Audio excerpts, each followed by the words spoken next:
everyone, and welcome to another A to Z of videography, and we are on the letter I, which is the iris.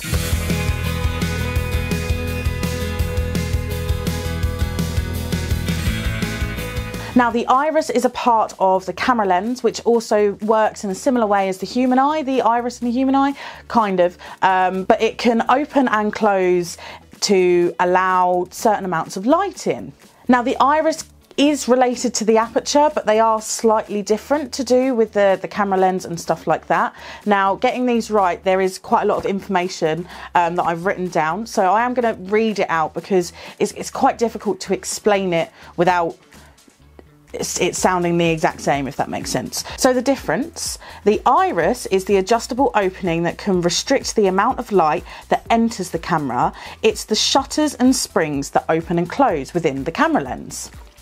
The aperture is the hole in the opening of the iris. A wide aperture or a low f-stop lets more light in, whilst a narrow aperture or a high f-stop restricts it.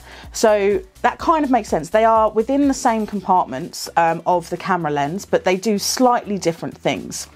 You can obviously adjust the lights through the ISO as well, but I would try and make sure that you keep a low ISO on your recordings, because otherwise it gets grainy footage. So it's good to have lights. I've got several on around me, but we'll come to lighting another time.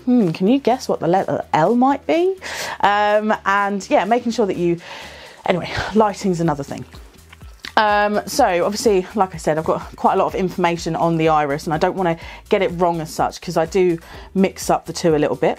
So there are different types of irises that you can get on camera lenses. So I'm going to read these out. Because I didn't know this until I properly researched into my cameras, so it might not be common knowledge to everyone that there are different types of irises. So you have a fixed iris, and on a fixed iris, the opening that lets the light in the camera cannot be adjusted, so it is always going to be the same. This type can be great for the likes of indoor filming, and the lighting and your lighting tends to stay consistent. It's not great for going outdoors where it changes.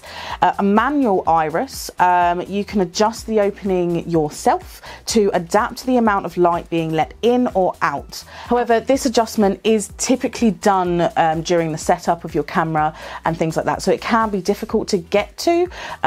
So you want to think about whether or not you want a manual iris. If you need to change it throughout your shoot, it will then add extra time. This is typically used the same way as a fixed iris, simply because it doesn't, well, like I said, it adds all of that extra time. So you want to make sure that you've planned your shoot right with your irises. But a lot of cameras nowadays, you can adjust things quite quickly.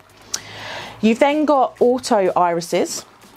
These are motorized and allowing them to automatically adjust. Auto irises are used more in advanced technology and cameras, which does result to obviously more expensive cameras.